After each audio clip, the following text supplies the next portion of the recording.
Hello everyone, I hope you all good.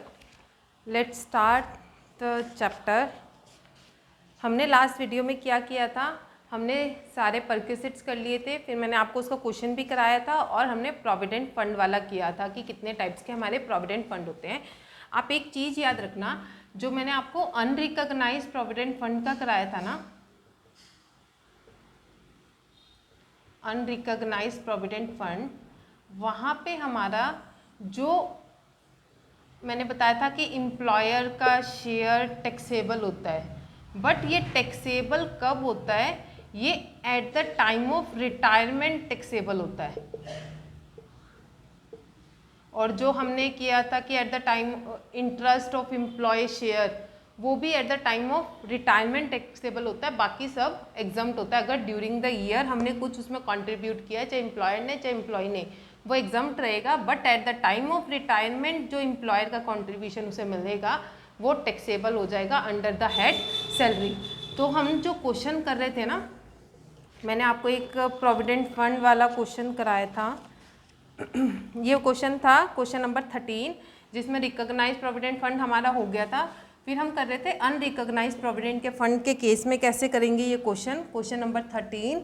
ये हमने किया था कि उसको बेसिक सैलरी मिल रही थी 4,80,000, उसको डीएनएस पे मिल रहा था 48,000, और उसका कंट्रीब्यूशन बता दिया था कि 15% ऑफ सैलरी और डीएनएस पे उसने प्रोविडेंट फंड में कंट्रीब्यूट किया है। अब ये अनरिकॉग्नाइज्ड प्रोविडेंट फंड है तो हमें पता है ये इंक्लूड नहीं होगा, इंटरेस्ट है वो भी इंक्लूड नहीं होगा, और जो एम्प्लॉयमेंट टैक्स है वो बाद में यहाँ पे हमारा माइनस हो जाएगा 2,000, और एक स्टैंडर्ड डिडक्शन मिल जाएगी हमें 50,000 की। अब आप इसे करोगे ना तो ये आपका क्वेश्चन सॉल्व हो जाएगा। ठीक है, अब हमारा जो इस चैप्टर में रह गया वो क्या रह गया, profit in lieu of salary. इसमें profit in lieu of salary में ऐसा कुछ खास कुछ नहीं है, बस आपको एक चीज़ याद रखनी है।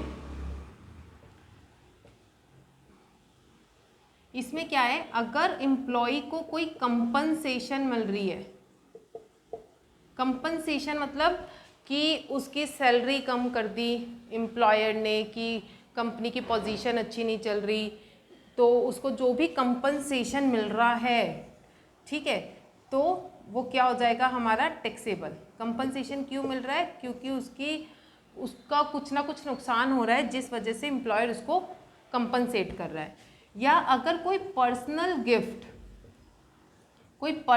गिफ्ट एम्प्लॉयर अपने एम्प्लॉय को दे रहा है, कोई मतलब जॉब की वजह से नहीं दे रहा, किसी और पर्सनल वजह से दे रहा है, तो वो यहाँ पे क्या रहेगा, एग्जम्प्ट रहेगा। आपको सिर्फ इतना ही पढ़ना है और कुछ नहीं पढ़ना है यहाँ पे। ठीक है, अब मैं आज आपको हमारा सारा जितना थियोरेटिकल पार्ट था मैंने सारा आपको करा दिया है, 1 बाय 1 सारे मैंने आपको अलाउंसेस करा दिए, मैंने सारे आपको परक्विजिट्स करा दिए, और profit in lieu of salary, provident fund, सब कुछ हमारा कवर हो चुका है।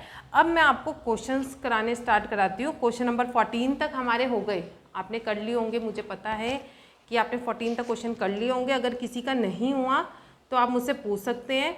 और एक हमने छोड़ा था इसमें क्वेश्चन नंबर 1 भी आप कर लोगे, वो रिकॉग्नाइज्ड प्रोविडेंट फंड वाला है, एक वो कर लेना। अब मैं आपको लॉन्ग क्वेश्चन पूरे कराती हूँ कि कैसे पेपर में क्वेश्चन आते हैं। क्वेश्चन नंबर 15 से स्टार्ट करते हैं। यहाँ मैं बीच में लाइन कर लेती हूँ, यहाँ पे मैं करूँगी वर्किंग नोट, और इधर आ जाएगा मेरा पूरा क्वेश्चन सॉल्व करने का, कैसे करूँगी।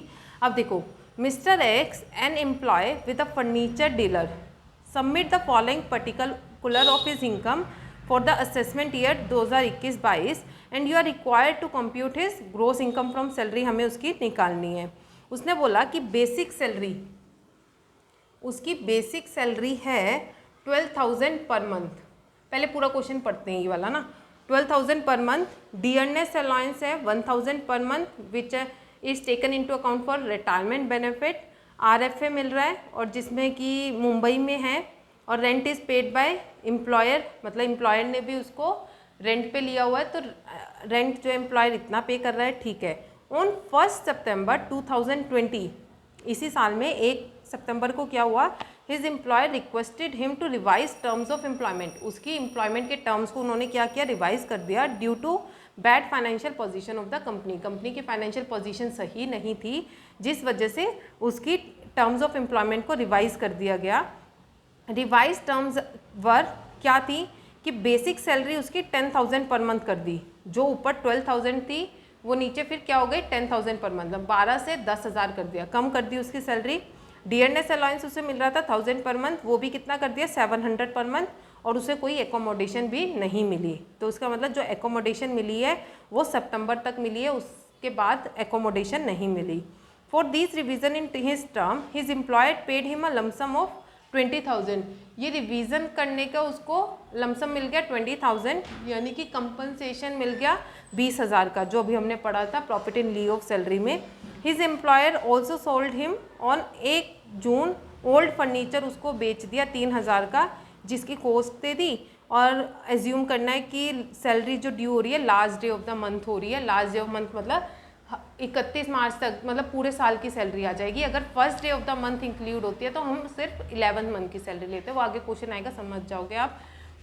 अब देखो, अब उसने क्या कहा कि हमारा जो ईयर चल रहा है प्रीवियस ईयर 1 अप्रैल 2020 से 31 मार्च 2021 तक है, बीच में यानी 1 सितंबर को रिवाइज कर दिया सब कुछ। 1 सितंबर तक कितने मंथ होंगे, अप्रैल मई जून जुलाई अगस्त, दैट मीन्स कि 5 मंथ्स तक ये रहा, आगे जो भी होगा 7 मंथ्स तक आगे वाली टर्म्स चलेंगी। तो ये सैलरी कितने मंथ रही 5 मंथ, और फिर उसकी सैलरी हो गई 10,000 पर मंथ 7 मंथ्स के लिए, ठीक है। तो 12 5 60,000 और 70,000, टोटल सैलरी कितनी हो गई 1,30,000। फिर हम देखते हैं डियरनेस अलाउंस। डियरनेस अलाउंस पहले उसे मिल रहा था 1,000 पर मंथ 5 महीने के लिए, देन रिवाइज होके कितना मिल रहा है 700 पर मंथ। तो 5,000 7 7 से 4,900 9,900 हो गया उसका डियरनेस अलाउंस। अब उसको जो RFA मिल रहा था वो मैं यहाँ पे कैलकुलेट कर देती हूँ। हमने पढ़ा था RFA में अगर कंपनी हायर करती है बिल्डिंग, तब हम क्या देखते थे, यहाँ पे मैं आपको सारा लॉ दोबारा पढ़ाती जा रही हूँ ताकि आपको याद हो जाए। वहाँ हमने पढ़ा था 15% ऑफ द सैलरी और actual rent paid by the employer, actual rent paid by employer whichever is less, जोन साइन में कम होगा वो RFA की वैल्यू आ जाएगी। एक्चुअल रेंट वो कितना पे कर रहा है 5,000 पर मंथ, एक्चुअल रेंट है 5,000 पर मंथ, और RFA उसे मिला कितना सिर्फ 5 महीने के लिए मिला, उसके बाद उसको एकोमोडेशन नहीं मिली। तो ये रेंट उसने 25,000 5 महीने का लेंगे, और सैलरी का 15%। सैलरी भी कौन सी लेंगे, ये 5 महीने वाली, क्योंकि RFA 5 महीने मिला तो 5 महीने की ही सैलरी लेंगे। 5 महीने की सैलरी कौन कौन सी है, एक ही 60,000, डियरनेस अलाउंस भी रिटायरमेंट बेनिफिट में इंक्लूड है तो ये भी ले लेंगे। 65,000 का 15%,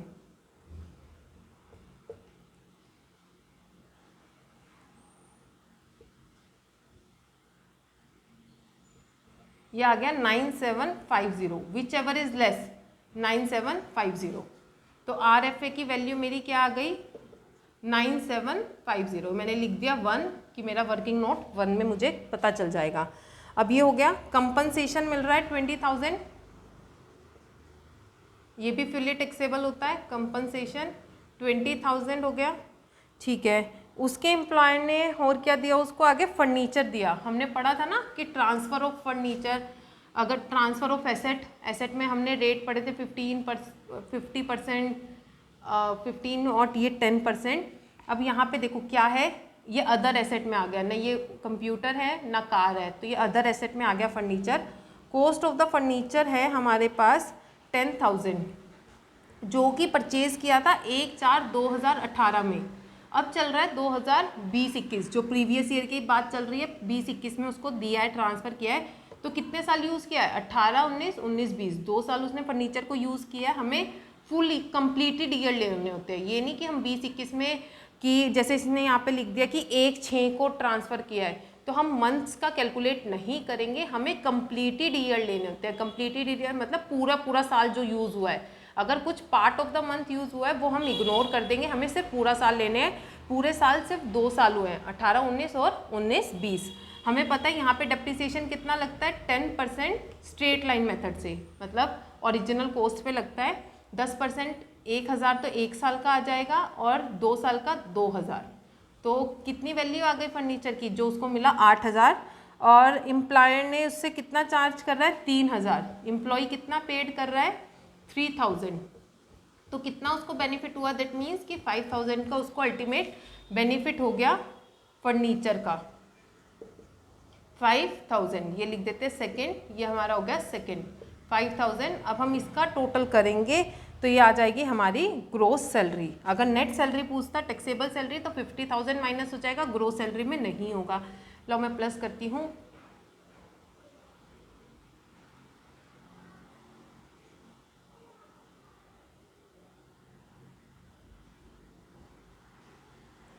दो मिनट 5,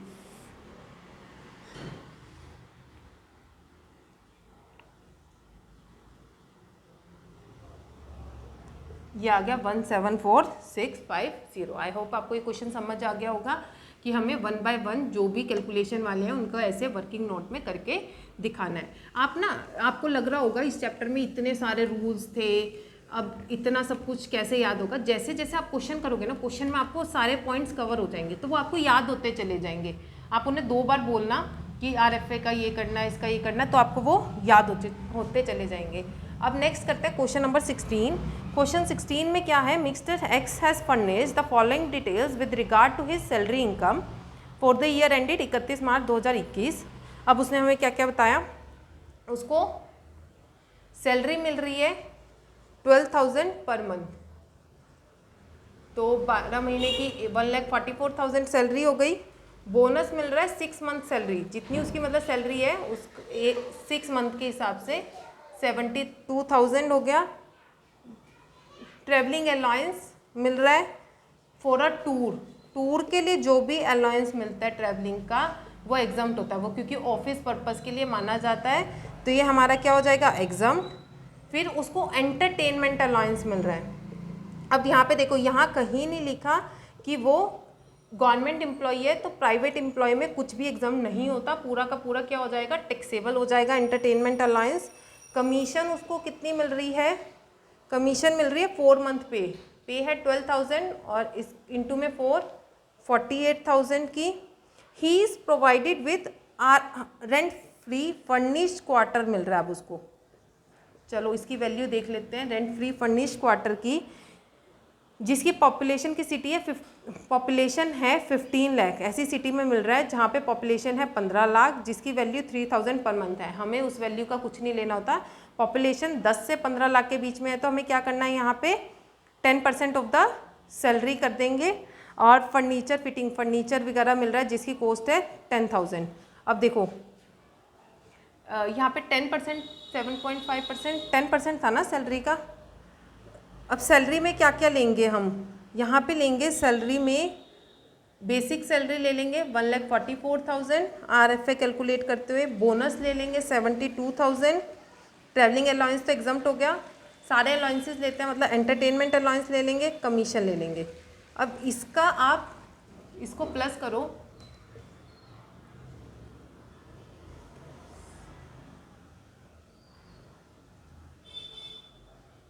वन 1,62,000 ये आ रहा है 16,20,000 नहीं,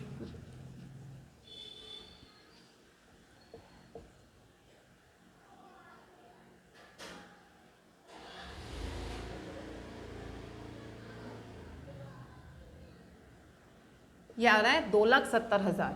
इसका क्या करेंगे 10%, क्योंकि जो 10 से 25 लाख की पॉपुलेशन होता है हम 10% ऑफ द सैलरी करते हैं, तो ये आ गया 27,000 प्लस फर्नीचर भी मिल रहा है क्योंकि फर्निश्ड हाउस है, तो 10,000 का 10% कॉस्ट ऑफ द फर्नीचर जितना होता है उसका 10% कर देते हैं, तो 1,000 ये आ गया। RFA की वैल्यू कितनी आ गई 28,000। ठीक है, नेक्स्ट है हमारे पास उसको फ्री लंच प्रोवाइड कर रहे हैं। लंच के लिए हमने पढ़ा था क्या था 50 पर मील एग्जम्प्ट होता है, उसे मिल रहा है 60 पर मील, कॉस्ट है मील की इतनी, एग्जम्प्ट हो जाता है हमारा 50 पर मील, तो आप इसे निकालोगे तो 10 रुपये का उसे बेनिफिट हो रहा है, तो ये 3,000 आ जाएगा लंच का। नेक्स्ट है उसको इलेक्ट्रिसिटी ही क्लेम्स, वो आगे क्या कह रहा है, वो क्या क्लेम कर रहा है, इलेक्ट्रिसिटी और water charges incurred by him, जो उसने खुद ने इलेक्ट्रिसिटी या वाटर चार्जेस इंकर किए हैं, वो हमें मतलब नहीं है, हम वो देखते हैं जो उसके एम्प्लॉयर ने उसे दिया। यहाँ एम्प्लॉयर ने नहीं दिए, वो खुद उसने अपने घर में खर्च किया, तो वो उसका भी मांग रहा है, वो यहाँ पे नहीं आएगा। एंटरटेनमेंट ट्रैवलिंग अलाउंस हमने कर लिया। अब आरपीएफ का हमें पता है, रिकॉग्नाइज प्रोविडेंट फंड में वो कह रहा है वो कितना कंट्रीब्यूट कर रहा है, 2000 पर मंथ, 2000 पर मंथ वो कंट्रीब्यूट कर रहा है, 24,000। एग्जम्प्ट कितना होता है, 12% ऑफ सैलरी, सैलरी का 12% तक एग्जम्प्ट होता है हमारे पास। और हमें पता है सैलरी में क्या क्या लेते हैं, जो हम HRA कैलकुलेट करते हुए लेते हैं, बेसिक सैलरी, डीएनएस पे और फिक्स परसेंटेज। यहाँ पे डीएनएस पे कुछ नहीं है, सिर्फ 1,44,000 का आप 12% करो,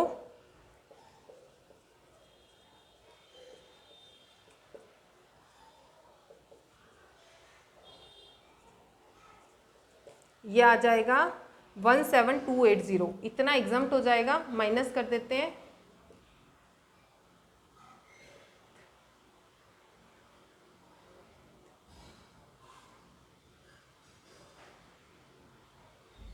ये आ गया 6,720 हमारा टैक्सेबल हो गया। इंटरेस्ट मिल रहा है आरपीएफ पे 12,000, 9.5%। तो इंटरेस्ट कितना मिल रहा है, 9.5%। 9.5% तक तो क्या होता है एग्जाम, ज़्यादा मिलता तो हम निकाल लेते कितना ज़्यादा मिला। अब आप इसको निकालोगे, इसका टोटल करके 50,000 माइनस कर देना, क्योंकि वो टैक्सेबल सैलरी पूछ रहे हैं, स्टैंडर्ड डिडक्शन माइनस हो जाएगी। अब देखो इसमें आपको दिख रहा होगा आरपीएफ इंपॉर्टेंट है, आरएफए इंपॉर्टेंट है, अलाउंसेस, ये कुछ ही चीज़ें इसमें ज़्यादा इंपॉर्टेंट है। 1 बाय 1 आप जब सब करोगे तो आपको सब कुछ याद होता चला जाएगा। ये था हमारा क्वेश्चन नंबर 16। ऐसे ही नेक्स्ट है हमारा क्वेश्चन नंबर 17। क्वेश्चन 17 क्या है, मिस्टर राम गोपाल है, an employ in a company is drawing 40,000 पर मंथ एज अ सैलरी। उसकी सैलरी कितनी है, 40,000 पर मंथ।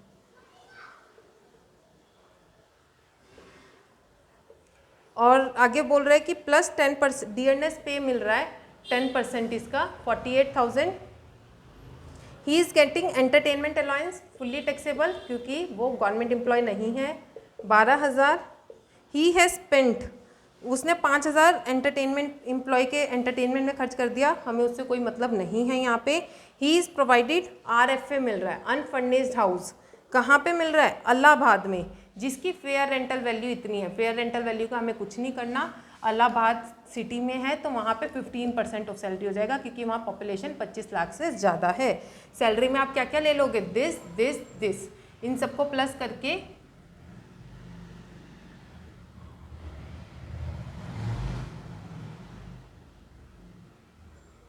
5,40,000 का 15% करना, वो आरएफए की वैल्यू आ जाएगी आपकी। House is owned by company, ठीक है। He is provided a small car, अब उसने उसको स्मॉल कार भी दी है, which is use for both purpose, personal as well as official use, दोनों के लिए यूज़ हो रही है। तो हमें पता है सिंपल, हमें 1,800 पर मंथ लेना होता है, यानी 1,800 × 12 वो हो जाएगी उसकी वैल्यू। और कोई वो तो नहीं मिल रहा ना, अगर यहाँ पे ड्राइवर भी मिल रहा होता तो 900 पर मंथ हो जाता। He is providing with personal and all the expenses, ठीक है, कुछ नहीं मिल रहा तो बस सिंपल, जब भी बहुत पर्पज़ के लिए था हमने पढ़ा था, तो हमारा 1,800 पर मंथ हो जाएगा। आप इसको कैलकुलेट कर लेना, यह आपकी सैलरी का आ जाएगा। ऐसे ही आपका नेक्स्ट क्वेश्चन है क्वेश्चन नंबर 18, जहाँ पे आपको क्या दिया हुआ है, सैलरी दे दी प्लस 10% डीएनएस पे दे दिया, एंटरटेनमेंट अलाउंस दे दिया जो अब तक हमने किया। फिर अगले में भी यही बताया कि उसने 5,000 एंटरटेनमेंट कंपनी के कस्टमर पे खर्च कर दिया, हमें इससे कुछ नहीं लेना। ही इज़ प्रोवाइडेड विद आरएफए, हमेशा याद रखना जो भी उसकी रेंटल वैल्यू दी होती है, फेयर रेंटल वैल्यू आपको इग्नोर करनी है क्वेश्चन में, उसको नहीं देखना। रेंट फर्निश्ड हाउस मिला, the house is owned by company, company का खुद का है। अब दिल्ली में मिल रहा है, दिल्ली में पॉपुलेशन 25 लाख से ज़्यादा है, तो 15% ऑफ सैलरी कर देना। उसको स्मॉल कार दी गई है पर्सनल और ऑफिशियल यूज़ के लिए, और सारे खर्चे कंपनी बियर कर रही है, तो 1,800 पर मंथ हो जाएगा, ठीक है। अब यहाँ पे नया पॉइंट क्या है, देवेंद्र ने बोरो किए 1 लाख इंटरेस्ट फ्री लोन, ठीक है, to construct the house before 1 year, 1 साल पहले ही उसने मतलब लोन लिया, इंटरेस्ट फ्री है, कुछ भी वो चार्ज नहीं कर रहा। तो इस क्वेश्चन में आप याद रखना, जितना उसने लोन लिया 1 लाख, कुछ भी वो नहीं पे कर रहा तो सीधा 10% कर देते हैं, 10,000 का 10,000 इंटरेस्ट उसके लिए बेनिफिट है, क्योंकि वो कुछ भी नील पे कर रहा है। अगर वो कुछ अमाउंट कुछ स्पेसिफिक परसेंटेज पे कर रहा होता तो हम वो माइनस कर देते। अब आप इसको कर लेना, आपका निकल जाएगा। ये था क्वेश्चन 18। ऐसे ही आपको 19, 20 ट्राई करना। नेक्स्ट वीडियो में मैं आपको ऐसे ही 4-5 बड़े बड़े और क्वेश्चन करा दूंगी। ये चैप्टर हमारा फिनिश हो गया है। आपको जो भी प्रॉब्लम हो तो प्लीज़ मुझसे पूछ लेना, क्योंकि ये चैप्टर मोस्ट इंपॉर्टेंट है और बहुत ईजी है। लगता है लेंथी है बट है ईजी। ठीक है, थैंक यू सो मच।